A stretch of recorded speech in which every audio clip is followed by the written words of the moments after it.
샬롬, 이글스필드 가족 여러분, 간밤에도 평안하셨습니까? 주님께서 주신 새날입니다. 6월 18일 금요일, 오늘도 좋으신 주님의 평강이 여러분의 마음과 생각을 주장하시기를 바랍니다. 오늘 우리가 함께 나눌 말씀은 잠언 25장 15절에서 28절까지의 말씀입니다. 잠언 25장 15절에서 28절까지의 말씀입니다. 제가 말씀을 읽겠습니다. 오래 참으면 관원도 설득할 수 있나니 부드러운 혀는 뼈를 꺾느니라. 너는 꿀을 보거든 조카리만큼 먹으라. 과식함으로 토할까 두려우니라. 너는 이웃집에 자주 다니지 말라. 그가 너를 싫어하며 미워할까 두려우니라. 자기의 이웃을 쳐서 거짓 증거하는 사람은 방망이요 칼이요 뾰족한 화살이니라. 환난 날에 진실하지 못한 자를 의뢰하는 것은 부러진 이와 위골된 발 같으니라. 마음이 상한 자에게 노래하는 것은 추운 날에 옷을 벗음 같고 소다 위에 식초를 부음 같으니라. 네 원수가 배고파 하거든 음식을 먹이고 목말라 하거든 물을 마시게 하라. 그리하는 것은 핀 숯을 그의 머리에 놓는 것과 일반이요 여호와께서 내게 갚아 주시리라. 북풍이 비를 일으킴 같이 참소하는 혀는 사람의 얼굴에 분을 일으키느니라. 다투는 여인과 함께 큰 집에서 사는 것보다 움막에서 혼자 사는 것이 나으니라. 먼 땅에서 오는 좋은 기별은 목마른 사람에게 냉수와 같으니라. 의인이 악인 앞에 굴복하는 것은 우물이 흐려짐과 샘이 더러워짐과 같으니라. 꿀을 많이 먹는 것이 좋지 못하고 자기의 영예를 고하는 것이 헛되니라. 자기의 마음을 제어하지 아니하는 자는 성읍이 무너지고 성벽이 없는 것과 같으니라. 아멘. 오늘 본문은 어떤 면에서 절제라는 것을 생각해 보게 하는 내용들이 많이 들어 있습니다. 조금 다른 말로 표현한다면 자기 통제라고도 할 수 있을 것 같습니다.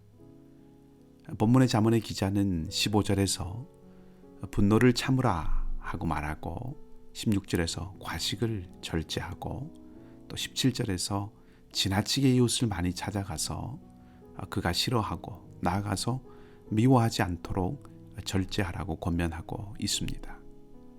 특히 28절 말씀을 보면 자기 마음을 제어하지 않는 사람은 무방비 상태가 된다고 말하고 있지요. 그러니까 이런 말씀들을 통해서 무엇보다 절제가 지혜라는 점을 부각시키고 있습니다. 신약에도 보면 성령의 열매가 사랑으로 시작해서 절제로 마칩니다. 절제라고 하는 것은 쉬운 것 같으면서도 참 어려운 것이죠. 종교나 철학, 윤리, 심지어 심리학의 영역에서도 이 절제라고 하는 것은 미덕으로 간주됩니다. 우리 기독교 전통에서는 교만, 인색함, 질투, 분노, 음욕, 또 식탐, 나태와 같은 이런 7가지를 특별히 7대 죄악이라고 이렇게 규정을 하고 멀리하도록 가르쳐온 그런 전통이 있는데, 절제는 이 7대 죄악의 반대로 7가지의 선한 것에 포함되는 그런 덕목이기도 합니다. 절제가 미덕이 되는 이유는 무엇보다 지나침이 가져오는 파괴적인 힘으로부터 우리를 보호해 주기 때문입니다. 예를 들어 평화롭게 잘 흐르는 잘 가꾸어진 강과 그 강둑을 한번 생각해 보십시다. 강물이 강둑을 넘지 않고 흘러갈 때는 풍경도 아름답고 또 아주 평화롭습니다. 그러나 만일 강물이 강둑을 넘어서게 된다면 그때부터는 파괴적인 힘을 발휘하게 됩니다. 홍수가 나서 물이 범람하면 주변을 모두 폐허가 되게 하지요. 어떤 의미에서 절제한다는 것은 강둑을 넘지 않도록 그 강물을 조절하는 것과 같습니다. 유유히 흐르는 강물의 평화로움과 또 그 물을 이용해서 농사도 짓고 소출도 얻을 수 있도록 해주는 것이죠. 그런 의미에서 절제는 우리를 보호해주는 방패와 같은 것입니다. 이 절제와 관련하여서 인상적인 구절이 오늘 본문에 하나 있습니다. 27절입니다. 제가 한번 읽어보겠습니다. 꿀을 많이 먹는 것이 좋지 못하고 자기의 영예를 구하는 것이 헛되니라. 꿀을 많이 먹는 것은 식욕을 절제하지 못하고 과하게 먹는 것을 말하는 것이겠지요. 그것이 좋지 않다고 말합니다. 그리고 이어서 자기의 영예를 구하는 것은 헛되다고 말합니다. 이 구절에 나오는 두 가지는 다 좋지 않은 것이라고, 잠언의 표현을 빌자면 지혜롭지 못하고 어리석은 것이다 이렇게 말할 수 있는데, 먼저 나온 꿀을 많이 먹는 것과 또 다음에 나온 자기의 영예를 구하는 것이 서로 대응된다고 할 수 있습니다. 절제라는 주제를 가지고 한번 생각을 해보십시다. 꿀을 많이 먹는 것, 곧 절제하지 못하는 것이지요. 같은 방식으로 자기의 영예를 구하는 것도 절제하지 못하는 하나의 모습으로 볼 수 있다는 말입니다. 즉,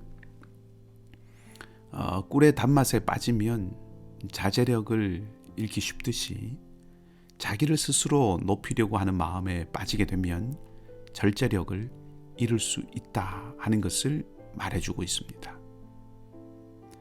자기를 높이려는 마음에 사로잡히면 사람의 본분을 잃기 쉽다는 것을 생각해 보게 합니다.